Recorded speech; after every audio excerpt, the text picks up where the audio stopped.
Oh, Spencer Sticker here, coming at you with a brand new video. Today we have got the DC Multiverse from I don't know how I do that. Also from the Aquaman movie, not part of any collect and connect wave, Vulko. What do we think of Vulko as a character? Honestly, really enjoyed him as a character. William Dafoe, as he always does, just knocked it out of the park. Such an amazingly talented actor. Yeah, really enjoyed his portrayal in him. I have no knowledge of the character in the comics. I don't know anything about him whatsoever short of the movie, but I really did enjoy what they did and what I saw.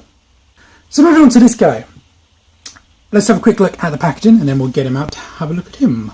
So as you can see on the packaging, we've already established you've got the DC Multiverse logo with the Mattel logo down there, the Aquaman movie logo there, and Vulko there. As there's no Canon Collect, no logo there, but you do have the DC logo there on this textured backdrop. Got a bit of a scuff there.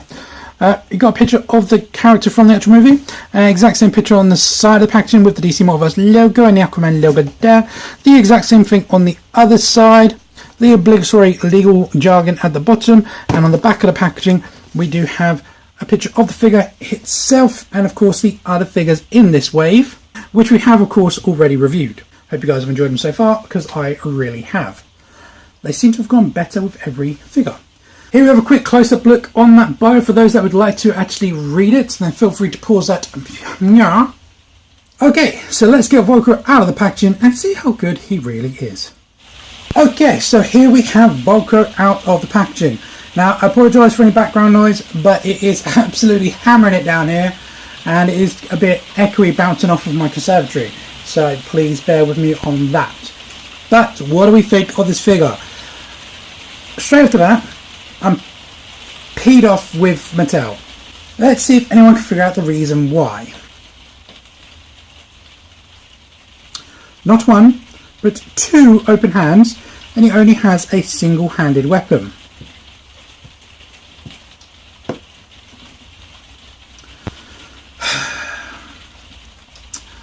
That aside, only one other really minor gripe with it, which I believe I can rectify myself, and that is the skirt piece, but we'll discuss that in a moment. So let's have a quick close-up look at his accessories, and then we'll have a close-up look of the actual figure. Okay, so having a quick close-up look at the actual sword. Honestly, I really do like it, and I like the designs of the swords in the movie. I think it's really kind of like underwater-y kind of aspect to it, but it is a very cool blade. It has some really nice sculpt detail on the actual handle. Come on, focus for me.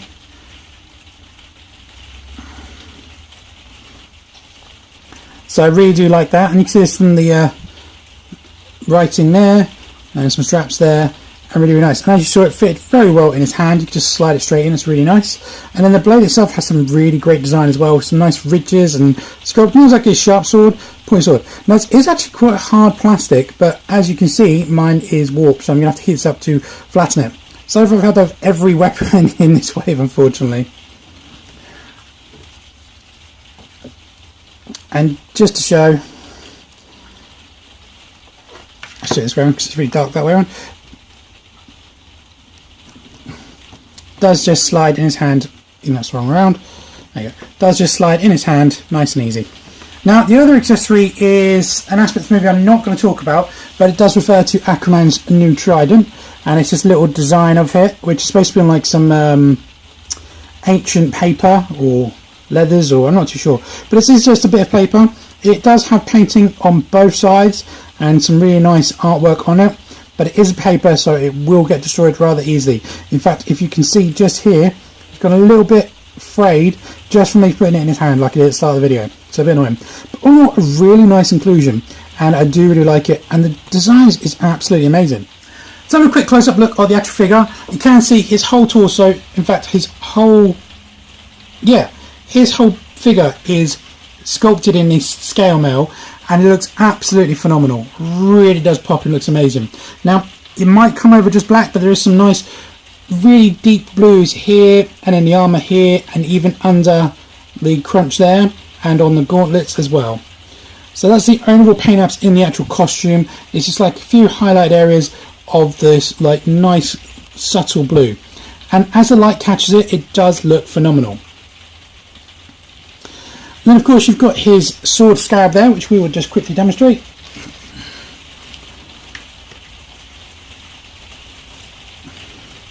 See, that fits in there absolutely fine. I believe you can probably do it both ways. We'll try. Okay, no, only will go in with the blade curling around that way. But it does sit in there very snug. Doesn't want to come out. Do you know what? I was right, it does go in there. It goes in there quite easy actually. It just kind of, just there, there's a little bit of resistance. But if you just keep going, and it actually fits in a lot more control of the actual body. So I do like that much better.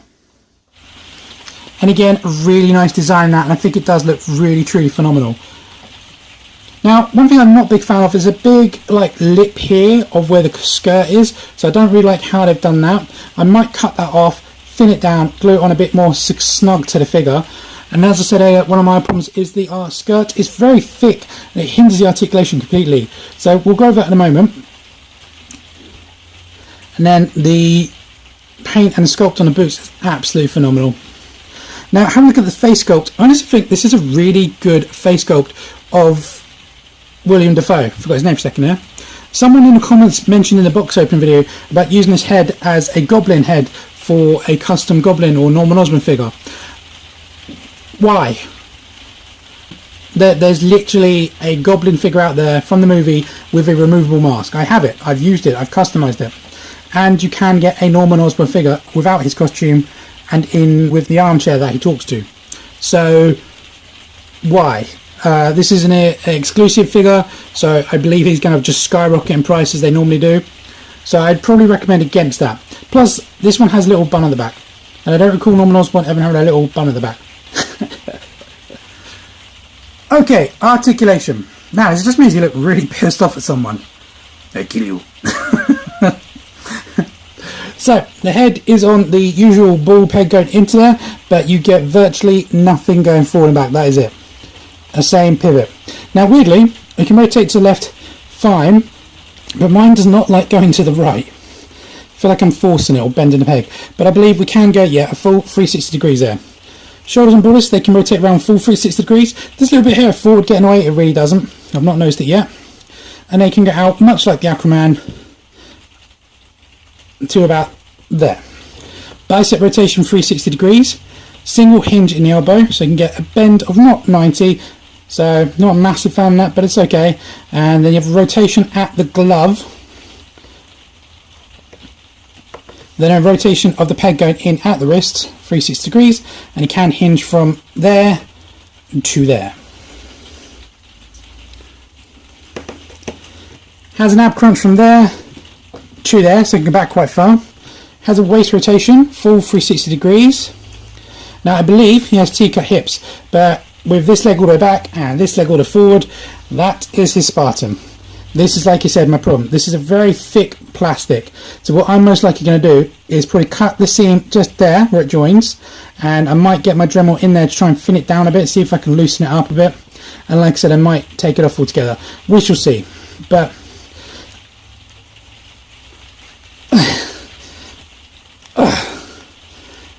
that's me forcing it. It just does not want to go. Now it does have splits down the side, but the split is more to the back, so you're still kind of fighting against it to bring the legs out. But you can just about do a split of that. There is an upper thigh rotation in there, 360 degrees. I'm trying not to do it from the actual knee because I don't want to bend that. Just notice the detail on the knees has gone really, really bad. Double bends the knee. No boot rotation, and he has ankle point from there to there, and he can pivot from there to there. As Lake Glenn Webb used to say, this is the first possible split you can do with both feet firmly on the ground. See, the skirt is just, it's killing it for me for that figure. I love this guy apart from that. Okay, size comparison. Vulko stands to the top of his head 6 3/4 inches tall, which is just over 17 centimeters. Okay, and here we have him standing next to the rest of the characters we've reviewed so far out of this movie. Of course, you've got Black Manta, Aquaman, Mira, and Orm, the Ocean Master. these guys really do look very cool together. And here he is with some supervillains. Of course, we've got Ares from Wonder Woman movie, Flora and General Zod in battle armor from The Man of Steel, Lex Luthor from Batman vs Superman, Killer Croc from Suicide Squad, and the Nightmare Creature from Batman vs Superman, and then of course Steppenwolf from the Justice League movie. And here we have him standing next to every other dark attired figure I have in my collection in the DC Multiverse. Of course, you've got Batman from the beginning of the Justice League movie, Superman with his nightmare costume he wore in Man of Steel, aka The Return of Superman, Black Manta, General Zod, Ares, and as we've just said, Steppenwolf. Okay, so, final thoughts. Would we recommend this figure? Honestly, yeah. He's a really cool figure. It's like an underwater ninja. I do seriously think this guy is very cool and very badass, and I'm really happy to have him in my collection. The only real gripe I've got with this figure is the fact that he has two hands. We're going to forget that one. The skirt. The skirt, as I said previously, is just so infuriating. I mean, this is the most dynamic stance I can do with his legs. They could have made it so much better. A much more softer rubber material. They've done softer rubber materials with other things. I don't know why they've done the capes so hard in this one.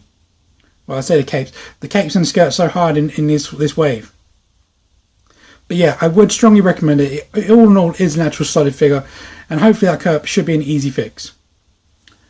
So anyway guys, that is my review. Let me know what you think of this character. Did you enjoy Willem Dafoe's portrayal in the movie? I honestly really did. I love Dafoe. I think he's an amazing actor. Definitely one of my all-time favourite actors up there. But I did seriously enjoy this movie, and I've enjoyed this entire wave. But hopefully you guys have too. So thanks for watching guys. Please like, comment and subscribe. And stay tuned for the Build-A-Figure, the Trench Warrior. I don't know what I'm doing. And I'm going to catch you in that next one. See ya.